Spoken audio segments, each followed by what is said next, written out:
The first scream is not human. It is the shriek of an anvil splitting in half, echoing through a midnight village as purple light pours from a shattered enchantment table.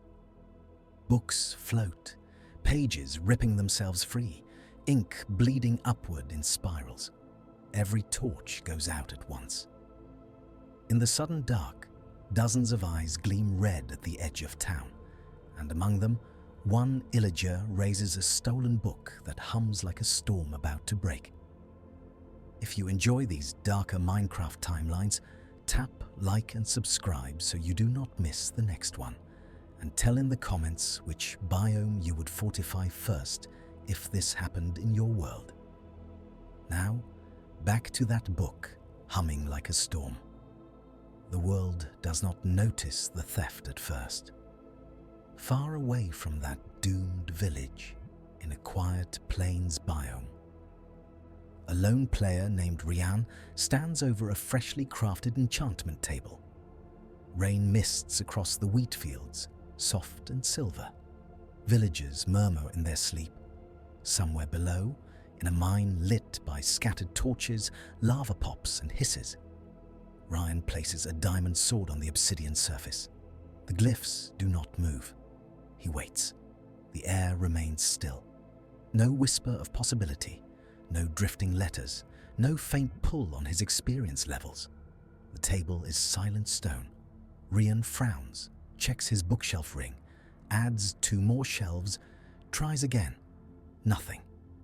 He breaks the table, crafts another, sets it down. The same dead quiet.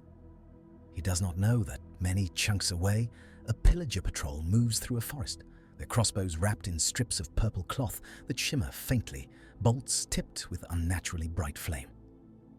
The first raid is over in seconds. At the edge of a tiger village, snow crunches under boot and hoof as a wandering trader ties his llamas to a fence. The bells ring. Villagers hurry indoors, doors slam. The trader hears the horn, the usual warning. He sighs, ready for another messy, clumsy Illager assault. Instead, the sky turns violet. Arrows streak in, not straight, but curving, adjusting mid-air as if sniffing out targets. One bolt threads through a window, past a golem's shoulder, and buries itself in a villager's back. The golem charges, iron feet pounding, only to be flung aside when a pillager's axe glows with knockback and fire aspect, sparks hissing in the snow. On a nearby hill, an evoker stands alone, hands raised, an open book floating before him. The pages are blank, yet the runes around him swirl in tight orbits, searing themselves into his mind.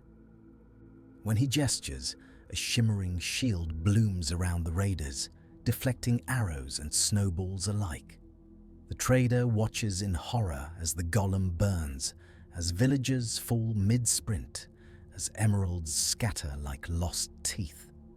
He spits out a single word that no one hears over the chaos. Enchantments.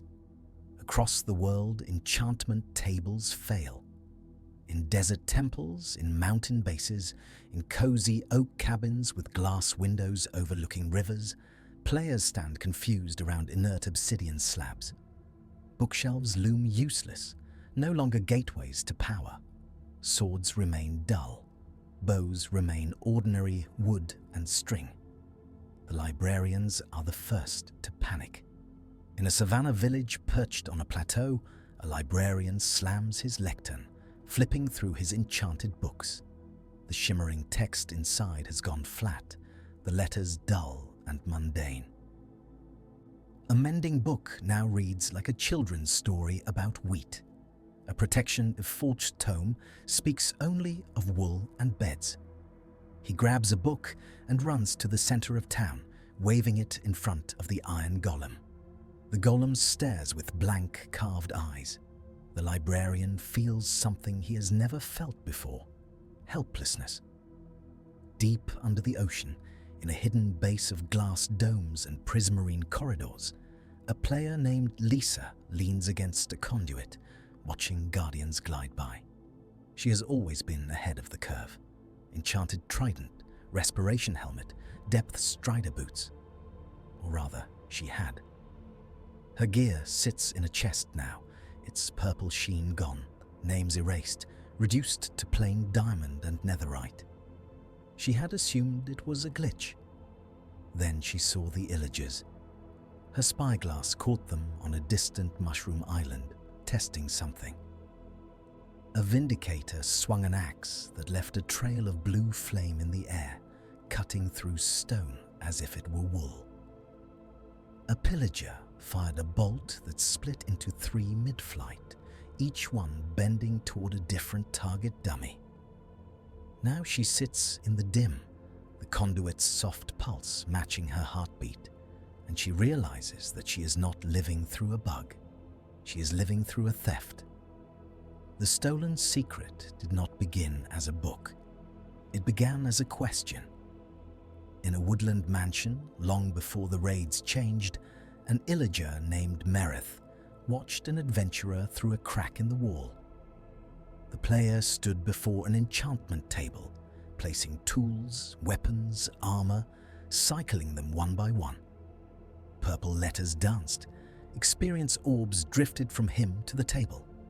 Merith did not see magic. He saw a system. He saw input and output, cost and reward. He saw that the table did not think. It followed rules. Illagers were made to hate villagers, to despise players, to raid and destroy. Yet something in Merith's mind did not match the script. As he watched the player leave, sword now gleaming with power, he whispered a thought that would have gotten him executed if an evoker had heard. Why not us? Years passed. Players died and respawned. Mansions burned and regenerated.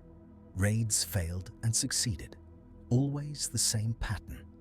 Illagers with brute strength and summoned fangs against players with enchanted armor. Bows that never broke. Swords that set the night on fire. Merith began to experiment. He stole books from ruined villages, not to burn, but to read. He captured a wandering trader and forced him to explain what little he knew about enchanting. He watched in secret as a captured player was made to use an enchantment table in the mansion's basement. He noticed something no one else had bothered to see. When the table activated, the air around it bent, drawing in not only experience, but something else, something older. The runes did not come from the bookshelves. They came from somewhere behind the obsidian, somewhere that did not belong to this dimension. Merith did not want to worship it. He wanted to reverse engineer it. In the present, his work bears fruit in fire and blood. Ryan's peaceful plains village is the next to be tested. The horn sounds at dawn. Fog curls low over the fields, wheat heavy with dew. Ryan rushes from his house, iron armor clanking, shield in hand. He has fought raids before. He knows the rhythm. First wave clumsy, second harder, third with evoker, then clean up.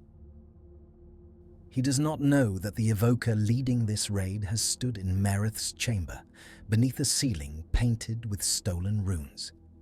Crossbows snap from the tree line. Ryan raises his shield. The first bolt hits, and his shield shudders as if struck by a falling anvil. A second bolt curves around the edge, sliding along the wood to strike his shoulder. Pain blooms. He staggers. The bolt glows with a faint, sickly purple. It has piercing and a twisted form of punch, forcing him back several blocks. His shield durability plummets. The golem charges, roaring, only to be met by a vindicator whose axe blazes with sharpness and sweeping edge. One swing, and iron shards scatter across the cobblestone. Villagers scream, sprinting in all directions, their path finding no match for enchantment-assisted aim. An evoker steps into the open, robe fluttering, holding a book that hums like a beehive. He raises his hands. Instead of summoning fangs, he speaks a word that no villager tongue was meant to form. The air above the village splits. Ryan watches in stunned disbelief as spectral swords, dozens of them, materialize and rain down, each one targeting a different defender.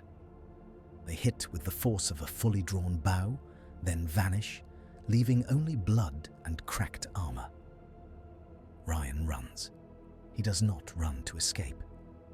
He runs to the dead enchantment table in his house, to the room that once smelled of lapis and hope. He slams the door, drops the bar, and places his last diamond sword on the obsidian. Nothing. He shouts at it, hands shaking, experience orbs flickering around him like trapped fireflies. He has 30 levels. He has done everything right. He has mined, farmed, traded, survived. The table stares back, mute. Outside, the bells fall silent one by one. On the other side of the world, high in the jagged teeth of a wind-swept mountain range, a small settlement of players watches smoke rise from 3 different horizons. Each plume marks a village, each village a failed defense. They gather in a stone hall lit by lanterns and lava channels. Maps cover the walls, banners hang from the ceiling. This is not a starter base. This is a fortress. At the head of the table stands Jorah, a veteran of countless worlds. Scars cross his pixelated face. His armor is plain netherite now, its enchantment stripped, but his voice carries the weight of someone who has fought the dragon more times than he can count. "They have the tables," he says. The others murmur, denying, questioning. A quiet player named Sen, who rarely speaks unless it is important, steps forward and places an item on the table. It is a shard of obsidian, edges smooth as if melted and reformed, shot through with veins of faint purple light. "I found this in a ruined outpost," Sen says. "They are not just using the tables. They are breaking them, taking something out." Lysa's voice crackles through a map-linked voice channel. "You are telling me they have figured out how to extract the enchantment source? That is not just dangerous. That is world-changing." Jorah looks at the maps again. Raids are no longer random. They form patterns now, arcs and circles around certain structures. Strongholds, ruined portals, deep dark zones. "They are hunting knowledge," he says. Far below, in a forest mansion whose windows are boarded from the inside, Mereth stands before his greatest creation. It is not beautiful. It is a crude frame of dark oak and iron bars surrounding a slab of obsidian carved into a bowl. Books float above it, pages torn, forming a slow, grinding halo. At the center, suspended in midair, hangs a fragment of something that does not obey the rules of this world. It is both book and not book, page and not page, a shard of pure enchantment logic, ripped from a table and frozen mid-glow. It pulses with every raid success, fed by stolen experience. Mereth is not an evoker. He is no summoner of fangs or vexes. He is a thinker, an anomaly among Illagers. His grey eyes flick over scribbled notes, diagrams, stolen enchantment books pinned open with arrows. He has discovered something the players never needed to know. Enchantments are not simply programs written in runes. They are agreements. Every enchanted item is a contract between the world and something outside it. The tables serve as translators and mediators, limiting what can be asked and what must be paid. Mereth has removed the mediator. He has built an interface that only Illagers can use, bound by blood and oath and the simple, brutal certainty of their hatred. An evoker enters, bowing. The raids go well. The villagers fall faster. The players are confused. Mereth nods, then asks the question that has haunted him, since he first saw a player glow with protection and feather falling. Do they understand yet that we did not steal their tools? The evoker hesitates. What did we steal then? Merith smiles, thin and tired. Their future. In the mountain stronghold, Jorah assembles a team. Rian arrives late, armor-dented, eyes hollow. His village is gone. He had escaped through a back window, sprinted across fields, hiding in caves by day and traveling by night. He has not slept properly in 3 cycles. He carries no enchanted weapons. None are left. Lysa joins through a nether portal, stepping out with water dripping from her cloak, trident on her back, its enchantments gone but still sharp. Sen is already there, quiet as always, bow on his shoulder, quiver full of ordinary arrows. They stand around the table as Jorah lays out the plan. They are following a pattern, he says, tapping the map. They raid near strongholds, then move toward mansions. They are converging on something. We have to get there first. Rian's voice is rough. Get where? The source, Lysa answers. Whatever the tables were talking to. If the Illagers have cut us out of that conversation, we need to find another way in. Sen places his hand on a small symbol on the map. An ancient city, deep in the deep slate, beneath a swamp. The strongholds were built around portals, Sen says quietly. But the ancient cities were built around something else. Redstone contraptions, shriekers, sensors. The people who made them understood signals. Maybe they understood enchantments too. Jorah nods. We go down. We avoid the warden if we can. We look for anything that looks like a table, but older. And if we find nothing, Rian asks. Jorah looks at him, then at the others. Then we adapt.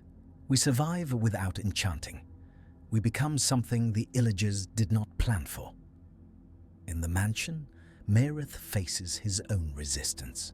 Not from players, from his own kind. An evoker elder, robe embroidered with fangs and totems, glares at the pulsating shard in the interface. You meddle with forces the tables kept in check, the elder hisses.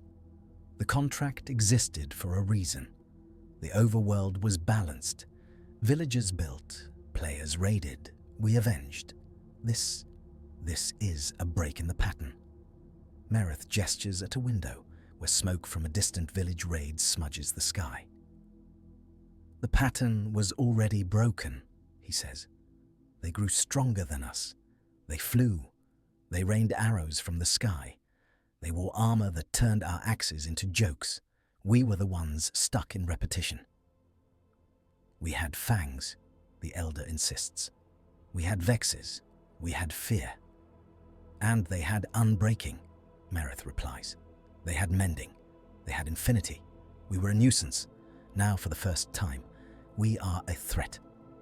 The elder stares at the shard, then at Merith. And the cost? Merith does not answer. Because he knows. He has seen the way the Illagers who use the interface change. Their eyes glow faintly, even in daylight. Their shadows lag half a step behind their bodies. Their weapons crackle with power that does not dissipate when dropped. The enchantments cling to them like burrs, reluctant to let go. He has seen a pillager die in battle and watched, horrified, as the enchantments tried to keep the corpse moving, strings cut but still twitching. The contracts have been rewritten. The Illagers do not pay with experience anymore. They pay with themselves. Deep underground, the players descend. The cave mouth yawns like a broken jaw. Water drips from stalactites. Lysa leads, torch in one hand, trident in the other. Sen moves like a shadow, placing torches sparingly.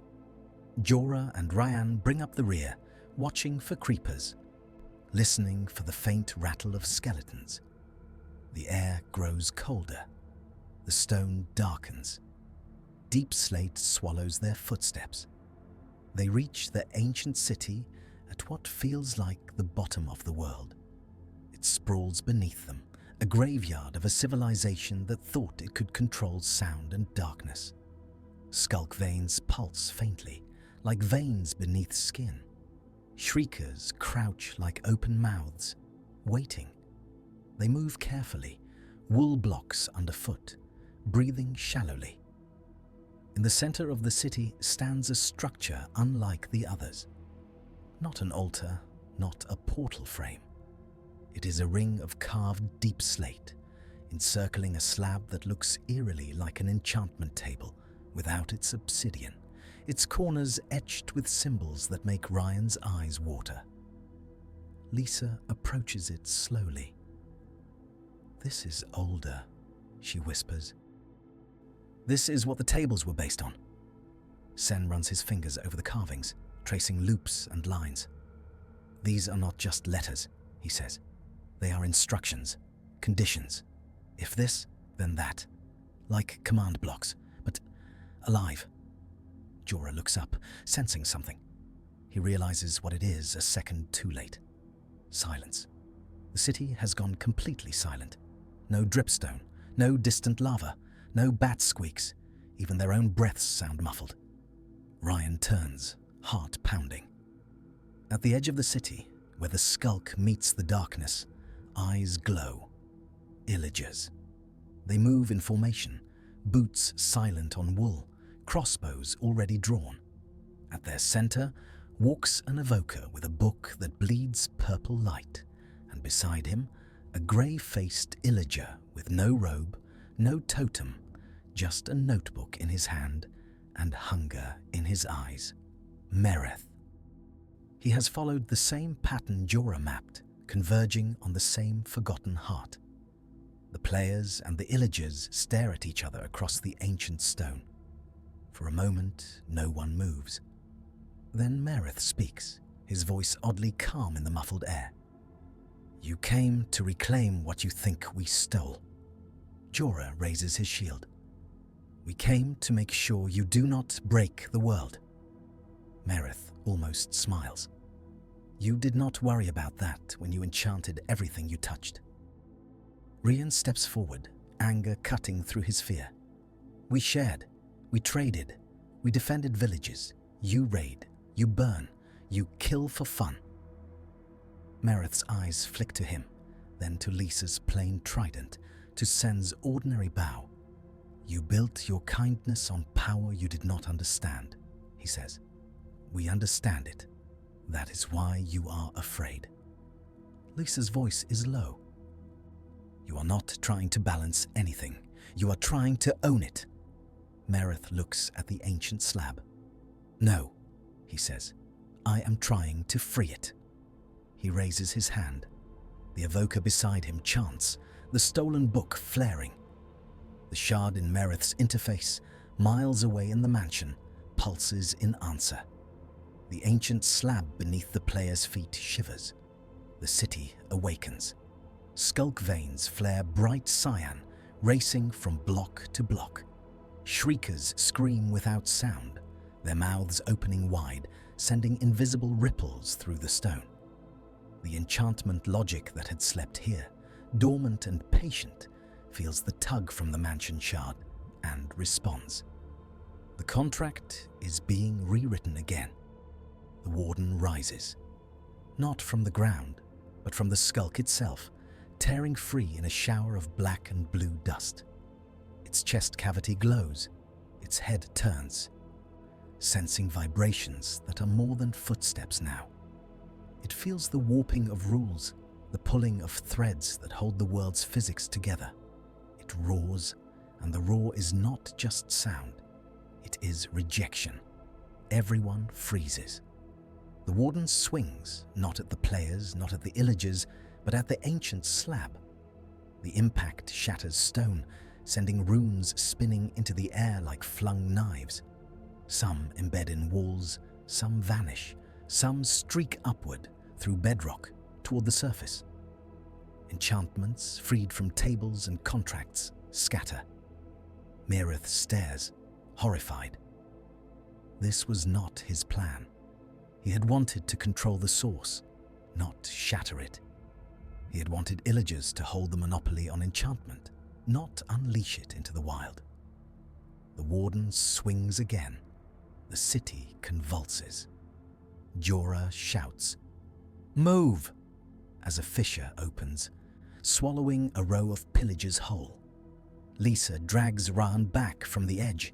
Sen fires an arrow at the evoker, but the shot bends mid-air, drawn to a floating rune instead, and vanishes in a flash of light. Above ground, strange things begin to happen. In a birch forest, a lone wooden shovel left on the ground suddenly shimmers, gaining efficiency without anyone touching it. In a swamp, a lily pad glows and refuses to sink, even when stacked with others, as if bound by feather falling.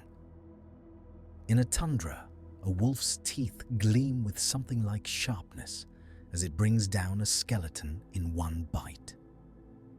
Enchantments, no longer confined to tables or books, begin to attach themselves to whatever they find familiar. Tools, creatures, even blocks. The balance that had been carefully, if unknowingly, maintained is gone. In the ancient city, the battle dissolves into chaos. Illagers find their own weapons rebelling, swinging heavier, slower, as if overburdened by greedy enchantments that have lost their constraints. One pillager's crossbow refuses to fire, insisting on recharging itself endlessly. Another's axe becomes so unbreaking that it will not chip, even when it should, locking his arm in a constant, painful vibration. Players fare no better. Ryan's sword, plain a moment ago, suddenly bursts into flame. He yelps, dropping it, the fire licking his hand. The sword lands point down, embedding itself in deep slate as if magnetized. It will not move.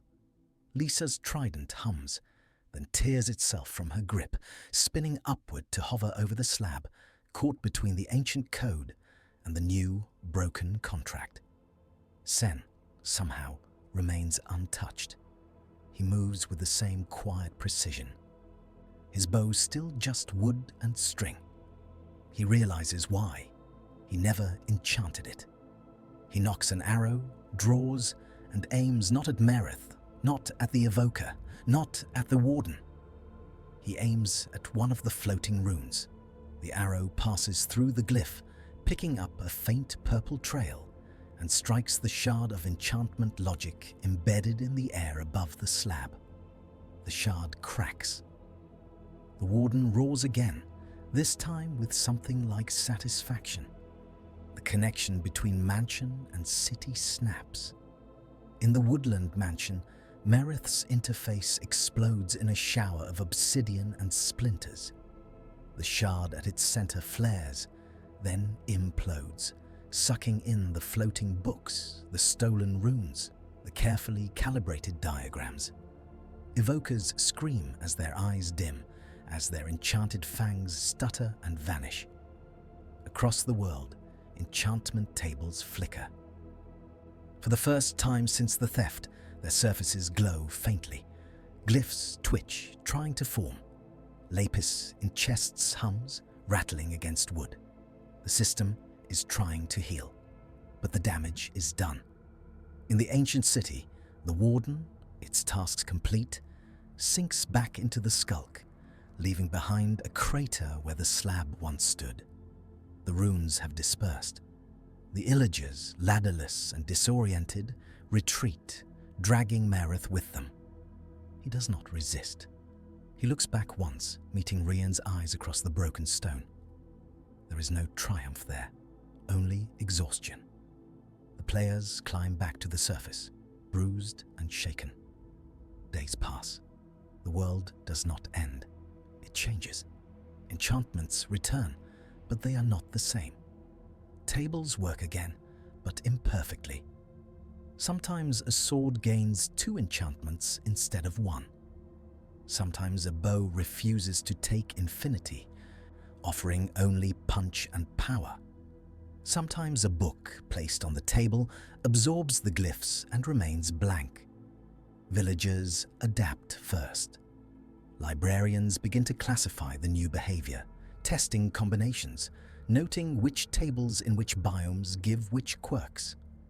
Some villages specialize in chaotic enchantments, selling weapons that might do nothing or might do something extraordinary. Others stick to the basics, fearful of the new volatility. Players adapt next. Jorah's mountain fortress becomes a research hub. Lysa catalogues sightings of wild enchantments, cows with thorns-like effects, cacti that exhibit knockback, rivers where boats never break. Sen experiments with non-table methods, combining anvils, grindstones, and sheer stubbornness. Ryan rebuilds. He returns to the plains, to the crater where his village once stood. He plants wheat again. He builds smaller this time, lower to the ground, with escape tunnels and hidden chests. He crafts an enchantment table, places it in a simple cobblestone room, and surrounds it with fewer bookshelves than before. He places a diamond hoe on it. The glyphs move slowly. He feels the pull on his experience, but it is gentler now, as if the system itself is wary. He chooses an enchantment at random, not caring what it is, only that it works. The hoe glows. Fortune. He laughs, a little wild.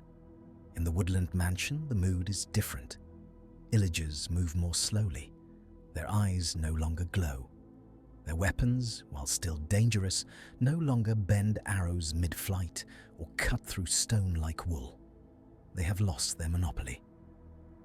Mirith sits alone in a small, bare room, his notebook on his lap. The Elder Evoker visits him, leaning heavily on a staff.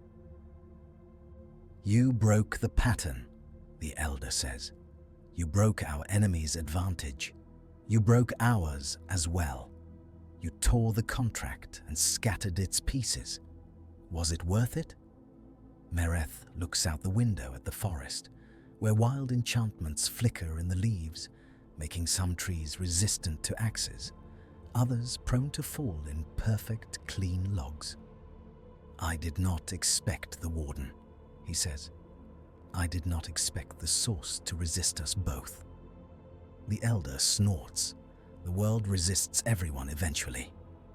"Players will adapt," Merith says. "They always do. They will find a way to live with this new chaos. So will we." "And the cost?" The Elder presses again. Merith closes his notebook. "The cost is that no one will ever hold enchantments alone again," he says. "Not them, not us, not the tables. It belongs to the world now." In the mountain fortress, Jorah stands on a balcony, watching the sun set over snow and stone. Lysa joins him, leaning on the railing. "We stopped them," she says. "In a way." Jorah shakes his head. "We interrupted them," he replies. "We broke their grip, but we did not put things back the way they were. We cannot." "Would you want to?" Lysa asks. Jorah thinks of the days when players wore full enchanted netherite, while villagers cowered behind wooden doors, when Illagers were target practice, when the dragon fight was a rite of passage, not a true test. "No," he says finally. "We were too comfortable." Sen appears in the doorway, holding a bow that glows faintly at the grip and nowhere else. "It is different," he says. "The new enchantments, they feel less like power and more like partnership. They do not do everything for you. They nudge, they help, they demand more from the wielder." Ryan arrives, dirt on his hands, sunburn on his face. "I planted wheat where my village burned," he says. "The soil was strange. Some patches grew faster, some resisted trampling, some refused to grow at all. It is like the land remembers." They stand together, looking out over a world that is no longer simple. Villagers continue to trade. Illagers continue to raid, but with less certainty, more risk. Some raids fail spectacularly when their own wild enchantments backfire. Some succeed in strange ways, leaving behind tools that no one can quite explain.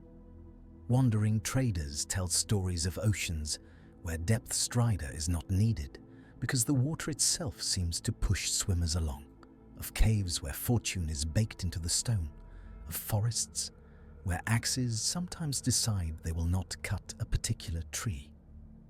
The end remains mostly unchanged, distant and silent, its obsidian pillars watching with indifferent patience. The nether, however, seethes with new anomalies, striders that walk faster on soul sand, ghast fireballs that occasionally fizzle into harmless smoke, nether quartz veins that seem to duplicate themselves when mined with bare hands. In a quiet plains village rebuilt from ash and memory, a child villager picks up a stone shovel someone left by a field. It glows just a little. The child swings it, and the earth parts easily, as if eager to be turned. He laughs, a sound that carries farther than it should, catching on the wind. Far away, in the shadow of a half-ruined mansion, Merith hears that laugh in his imagination, and cannot tell if it comforts him or condemns him. The world continues, not as it was, not as he intended. Something in between. At night, when the stars are bright and the mobs roam, and the players sleep in beds that still set their spawn, the enchantment tables hum softly, their glyphs moving in slow, thoughtful patterns. They remember being gatekeepers. They remember being stolen. They remember being broken. Now, they are something else. In one small house on the edge of a field, an unenchanted wooden sword leans against a wall, forgotten. For a moment, just before dawn, a single purple letter drifts down from the ceiling, pauses above the sword, and then, as if thinking better of it, fades away, leaving the blade plain and the room very, very quiet.